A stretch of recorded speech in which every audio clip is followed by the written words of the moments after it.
Hello friends, જય ખોડિયાર, જય માતાજી. અમારી ચેનલમાં તમારું સ્વાગત છે. આજે આપણે બનાવીશું કાજુ માવાની મીઠાઈ. મીઠાઈ બનાવવા માટે મેં અહીંયા 1.5 લીટર દૂધ લીધું છે. જે જાડા તળિયાવાળું હોય એ વાસણમાં લેવું. દૂધ વધારે ફેટવાળું હોય એ દૂધ લેવું. મેં અહીંયા ગોલ્ડનો ઉપયોગ કર્યો છે.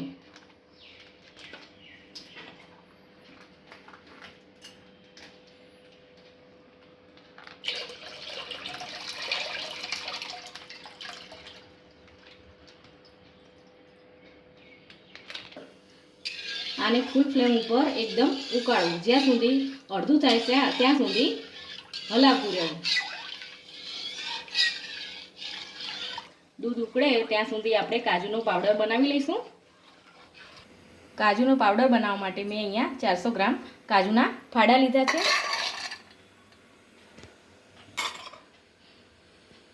આ રીતનો પાવડર થવો જોઈએ, એકદમ ઝીણો.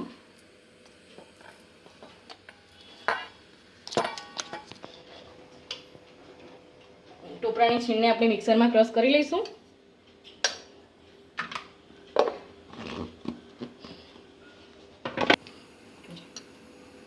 આ રીતે ઝીણી ટોપરાની છીણ કરી દેવી મિક્સરમાં.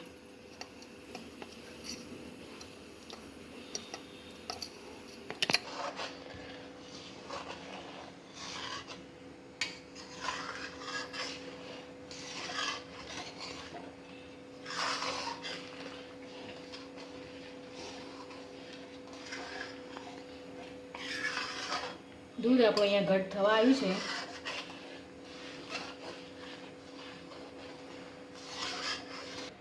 દૂધ અહીંયા આપણું ઘટ થઈ ગયું છે. તો એમાં આપણે 250 ગ્રામ જેટલી ખાંડ નાખીશું. તમે જે રીતનો ગળી ખાતા હોય એ પ્રમાણે તમારે નાખવી.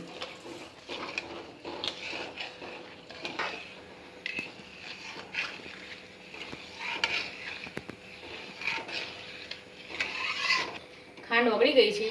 તો હવે આપણે મિલ્ક પાવડર અંદર નાખી દઈશું. મેં 100 ગ્રામ જેટલો લીધો છે.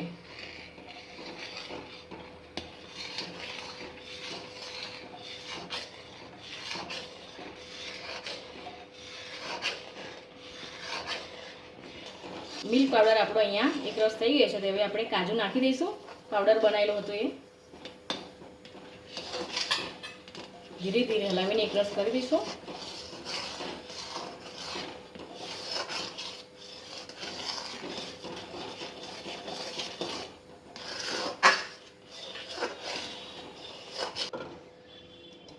કાજુ એક રસ થઈ ગયા છે. તો આપણે હવે ઉપરથી ટોપરાની છીણ નાખીશું. બધાને સરખું મિક્સ કરી લઈશું. થોડી વાર આને સતત આપણે હલાવતા રહીશું. હવે ઘટ થઈ ગયું છે. તો આપણે 1 ચમચી ઇલાયચી પાવડર નાખી દઈશું. વેનીલા એસન્સના 2 ટીપા પાડીશું.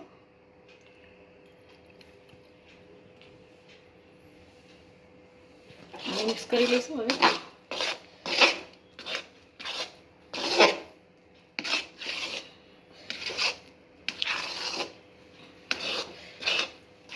ચમચી જેટલું ઘી નાખીશું.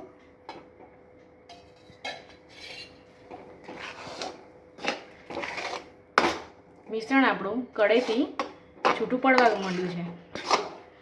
તો આપણે એક વાસણમાં અલગ કાઢી લઈશું. થોડી વાર એને ઠંડુ થવા દઈશું.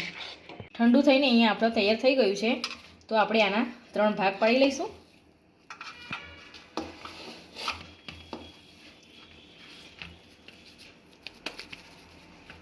આ 2 છે એક સાઈડ આપણે મૂકી દઈશું. ને એકમાં આપણે ફૂડ કલર લાલ નાખીશું.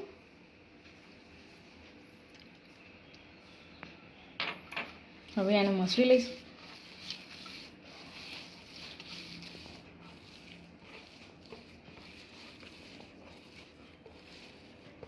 હા, આપણે લાલ કલર થઈ ગયો છે. બટર પેપર ઉપર આપણે આ જે સફેદ કલરનું છે અંદર મૂકીને ઉપરથી આપણે વણી લઈશું.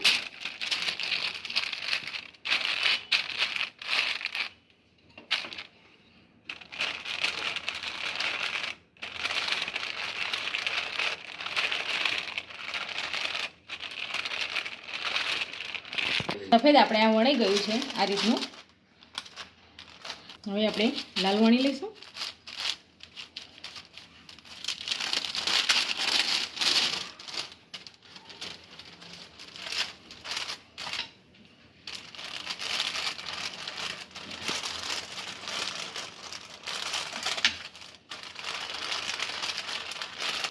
લાલ પણ આપણો આ અહીંયા વણી ગયો છે, તો આપણે સફેદ ઉપર જોઈન્ટ કરી દઈશું.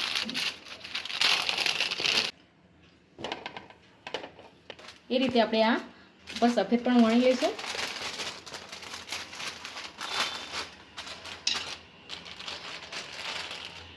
હવે આને નીકાળી લઈશું આપણે.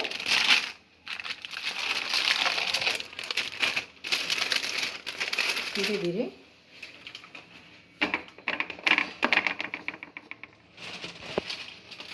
અહીંયા આપણે આ સેટ કરી નાખ્યું છે, તો હવે આપણે થોડું ડ્રાયફ્રૂટ્સ ઉપરથી નાખીશું.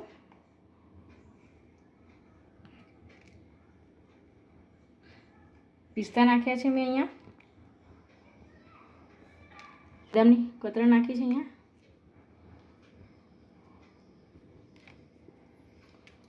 હવે ઉપરથી આપણે આ વણી લઈશું.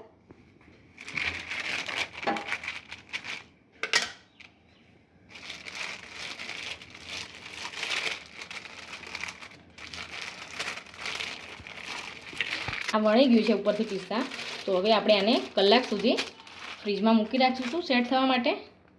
સેટ થવા માટે આપણે ફ્રીજમાં મૂક્યું હતું, હવે સેટ થઈ ગયું છે, તો હવે આપણે એના પીસ પાડી લઈશું. આ રીતે આપણે કાપા પાડી લઈશું.